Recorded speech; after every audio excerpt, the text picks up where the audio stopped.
こんにちは。日本語学習ポッドキャストへようこそ。皆さんこんにちは。日本語の旅へようこそ。僕はホストのレンです。今日のテーマはとても美しくて日本文化の核心に触れるような内容です。核心というのは物事の最も重要な中心部分のことです。ひなさん、今日もよろしくお願いします。こんにちは、ひなです。今日は本当に大好きなテーマで、話しながら季節の情景が次々と浮かんできます。情景というのは目の前に広がる風景と雰囲気が合わさった絵のような場面のことです。リスナーの皆さんも一緒に日本の四季を感じてください。今日のテーマは日本の季節の伝統。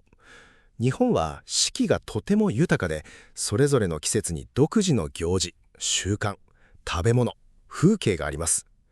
四季というのは春、夏、秋、冬の4つの季節のことです。豊かなというのは種類が多く充実しているという意味です。日本人の季節に対する感覚は特別だと思います。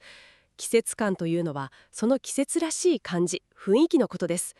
食べ物でも服でも言葉でも、今が旬ですね、もう冬の気配ですねという季節の移ろいを大切にする文化があります。移ろいというのは少しずつ変わっていくこと、推移のことです。旬という言葉もそうですよね。旬というのは食べ物が一番美味しく、最も多く取れる時期のことです。日本ではその季節ならではの食べ物を楽しむことがとても重要視されています。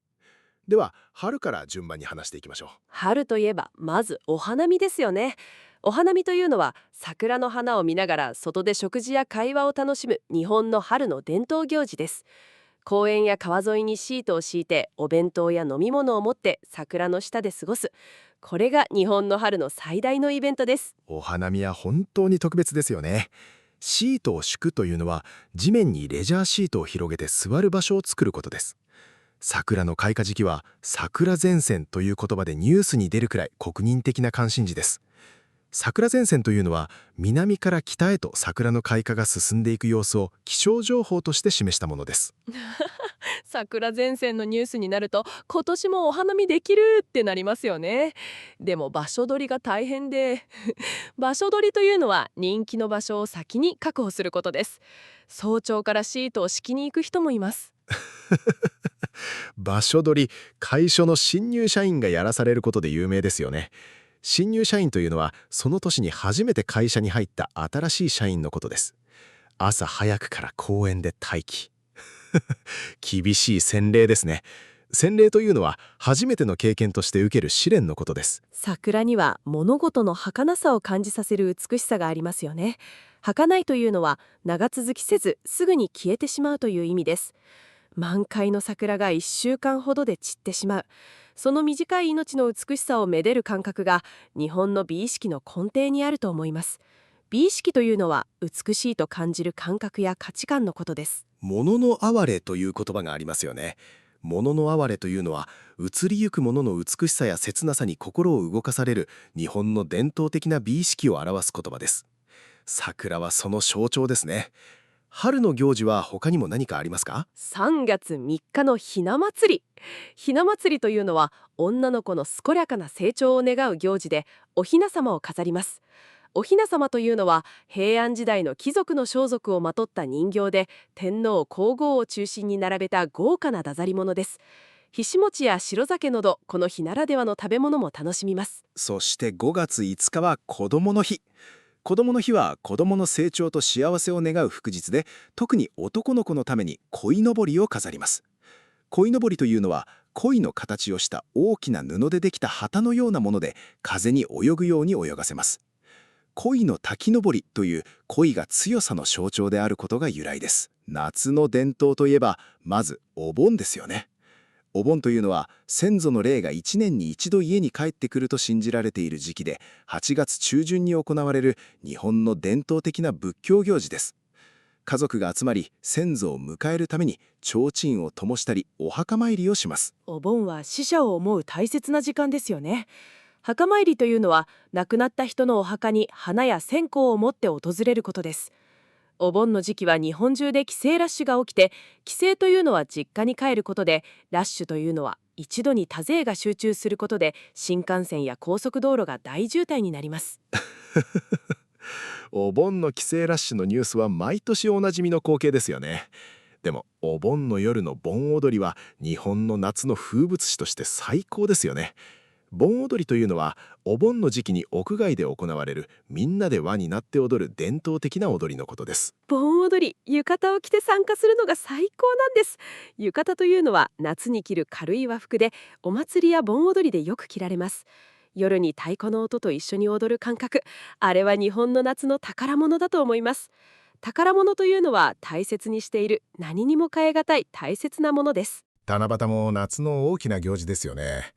七夕というのは7月7日の行事で、織姫と彦七が年に一度だけ天の川を渡って会えるという伝説に基づいた星に願いをかける行事です。七夕は短冊に願いを書いて笹の葉に飾るのが定番です。短冊というのは細長い色式のことで、笹というのは竹の葉のことです。〇〇になれますように、〇〇が叶いますようにという願い事を書いて飾ります。仙台の七夕祭りは特に有名で、大きな飾りが商店街に並んで壮観です。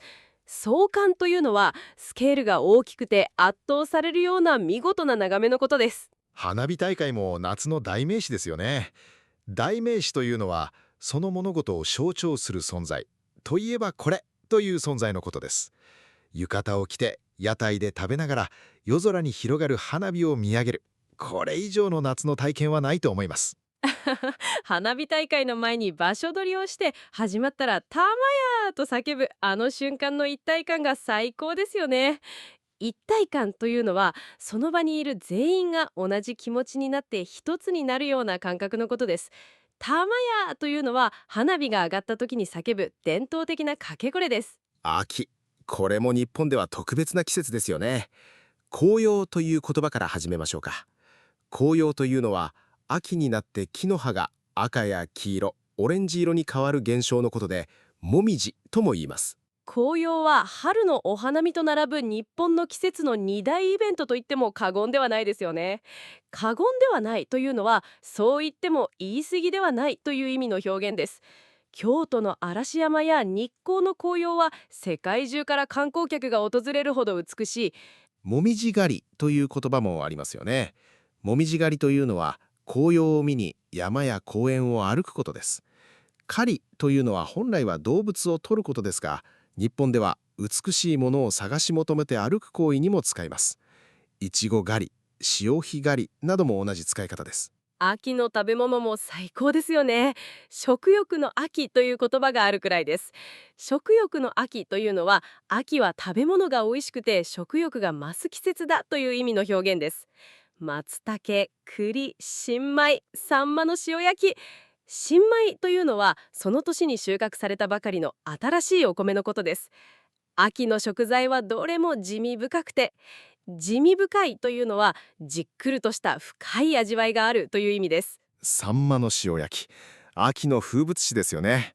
サンマというのは秋に旬を迎える細長い魚で、塩を振って焼いたサンマの塩焼きは秋の定番料理です。大根おろしと一緒に食べるのが最高です。大根おろしというのは大根をすりおろしたものです。10月はハロウィンも日本ですっかり定着しましたよね。定着するというのは文化や習慣がしっかり根付いて一般的になることです。渋谷のハロウィンは世界的に有名になりましたが、最近は節度ある楽しみ方も意識されるようになりました。節度というのは度を超えない適切な範囲のことです。スポーツの秋、読書の秋、芸術の秋という言葉もあって、秋はいろんなことに取り組むのにいい季節とされていますよね。芸術の秋というのは、秋は芸術を楽しんだり創作活動をするのに適した季節だという意味です。気候が過ごしやすくて集中しやすいからでしょうか。11月には七五三もありますよね。七五三というのは3歳、5歳、7歳の子どもの成長を感謝して神社に参拝する行事です。子どもたちが着物を着て千歳飴という長い飴を持って写真を撮る姿は日本の秋の微笑ましい光景です。微笑ましいというのは見ていて思わず笑顔になるような温かい様子のことです。冬の伝統行事。まずはクリスマスから。日本のクリスマスは欧米とはちょっと違いますよね。欧米というのはヨーロッパとアメリカのことです。日本では宗教的な意味合いより恋人や家族と過ごす特別なイベントとして定着しています。日本のクリスマスといえばケンタッキーフライドチキン。これは外国の方が聞いたら必ずびっくりする日本の文化ですよね。1974年に始まったキャンペーンがきっかけでクリスマスに KFC を食べる習慣が広まったんです。今では予約しないと当日買えないほど人気。クリスマスにチキンはまさに日本オリジナルの文化ですよね。クリスマスケーキもイチゴのショートケーキが定番なのも日本独特です。そして12月31日の大晦日と1月1日のお正月が冬の行事の最大のハイライトですね。ハイライトというのは最も印象的な見どころとなる部分のことです。大晦日というのは1年の最後の日、12月31日のことで、大晦の味噌は月の最後の日を意味する古い言葉です。大晦日の夜は紅白歌合戦をテレビで見ながら年越しそばを食べる家庭が多いです。年越しそばというのは大晦日に食べる伝統的なそばで、そばの細くて長い形が長寿や縁が長く続くことを願う意味があります。紅白歌合戦は NHK が毎年大晦日に放送する歌番組で、赤組対白組の歌合戦形式で日本の国民的年末番組ですよね。そして年が明けたら初詣ですね。初詣というのは新年になって初めて神社や寺に参拝することで、家族や友人と一緒に行く人が多いです。初詣の時におみくじを引くのも楽しみの一つ。おみくじというのは神社や寺で引く運勢占いの紙で、大吉、中吉、吉、凶などの運勢が書かれています。大吉というのは最高の運勢、凶というのは悪い運勢のことです。凶が出たら木の枝に結びつけて帰るという慣習があります。今日が出た時の悔しさでも良くない運勢は神様に預けて帰るという意味で結びつけるんですよね。お年玉もお正月の大事な文化ですね。お年玉というのは大人が子供にお正月に送るお金のことです。子供にとってはお正月の最大の楽しみの一つ子供の頃はお年玉の金額を親戚ごとに比較していましたでもお年玉には新しい年の祝儀という意味があって、祝儀というのは祝いの気持ちを込めて送るお金や品物のことです。今は電子マネーで送れるお年玉も増えているみたいですよ。時代ですね。ひなさん、式の行事の中で一番好きな、または心に残っている体験教えてください。おばあちゃんと一緒に過ごしたお正月が今でも一番の宝物です。毎年実家に帰っておばあちゃんが一から作るおせち料理を食べながら、家族みんなでこたつに入って過ごす時間。おせち料理というのはお正月に食べる伝統的な料理で、それぞれの食材に縁起のいい意味が込められています。こたつも冬の日本の象徴ですよね。こたつというのはテーブルの下にヒーターがついていて、布団で覆って中に足を入れて温まる日本の暖房器具です。こたつに入ってみかんを食べながらテレビを見る。これが日本の冬の最高の幸せですよね。まさにこたつから出られない問題は日本冬あるあるですあるあるというのはよくあることだよね、みんな経験することだよねという共感示す口語表現です。おばあちゃんのおせちの黒豆の甘さ、数の子のプチプチした食感、あれは市販のおせちでは絶対に出せない味です。食べ物は記憶とつながっていますよね。黒豆というのはおせち料理の定番で、黒く艶やかに炊いた大豆のことです。数の子はニシンの卵のことで、プチプチとした食感が特徴です。それぞれに健康で過ごせますように、子孫繁栄などの意味が込められています。子孫繁栄というのは子供や孫が増えて家が栄えるという意味です。ひなさん、最後に素早い質問コーナーです。四季それぞれで一番好きなものを一言で。春は？桜の下でのお花見。桜餅も食べたい桜餅というのは桜の枝で包まれたピンク色の和菓子です。夏は？花火大会、浴衣で行くやつ。あの夜空に広がる光と音が最高です。秋は？秋は紅葉とサンマの塩焼きと熱燗。熱燗というのは温めた日本酒のことです。秋の夜にパーフェクトな組み合わせです。食欲の秋が全開ですね冬は？パースこたつに入って大晦日に家族みんなで年越しそばを食べる瞬間、あれが一年で一番幸せな瞬間だと思います。素敵な答えですね。一年の終わりに家族と一緒にいる温かさ。それが日本の冬の伝統が大切にしていることの核心だと思います。今日お話ししたすべての伝統の根底にあるのは感謝とつながりだと思います。根底というのは紅白歌合戦は NHK が毎年大晦日に放送する歌番組で、赤組対白組の歌合戦形式で日本の国民的年末番組ですよね。そして年が明けたら初詣ですね。初詣というのは新年になって初めて神社や寺に参拝することで、家族や友人と一緒に行く人が多いです。初詣の時におみくじを引くのも楽しみの一つ。おみくじというのは神社や寺で引く運勢占いの紙で、大吉、中吉、吉、凶などの運勢が書かれています。大吉というのは最高の運勢、凶というのは悪い運勢のことです。凶が出たら木の枝に結びつけて帰るという慣習があります。今日が出た時の悔しさ。でも良くない運勢は神様に預けて帰るという意味で結びつけるんですよね。お年玉もお正月の大事な文化ですね。お年玉というのは大人が子供にお正月に送るお金のことです。子供にとってはお正月の最大の楽しみの一つ。子供の頃はお年玉の金額を親戚ごとに比較していました。でもお年玉には新しい年の祝儀という意味があって、祝儀というのは祝いの気持ちを込めて送るお金や品物のことです。今は電子マネーで送れるお年玉も増えているみたいですよ。時代ですね。ひなさん、四季の行事の中で一番好きな、または心に残っている体験、教えてください。おばあちゃんと一緒に過ごしたお正月が今でも一番の宝物です。毎年実家に帰っておばあちゃんが一から作るおせち料理を食べながら、家族みんなでこたつに入って過ごす時間。おせち料理というのはお正月に食べる伝統的な料理で、それぞれの食材に縁起のいい意味が込められています。こたつも冬の日本の象徴ですよね。こたつというのはテーブルの下にヒーターがついていて、布団で覆って中に足を入れて温まる日本の暖房器具です。こたつに入ってみかんを食べながらテレビを見る。これが日本の冬の最高の幸せですよね。まさにこたつから出られない問題は日本冬あるあるです。あるあるというのはよくあることだよね、みんな経験することだよねという共感示す口語表現です。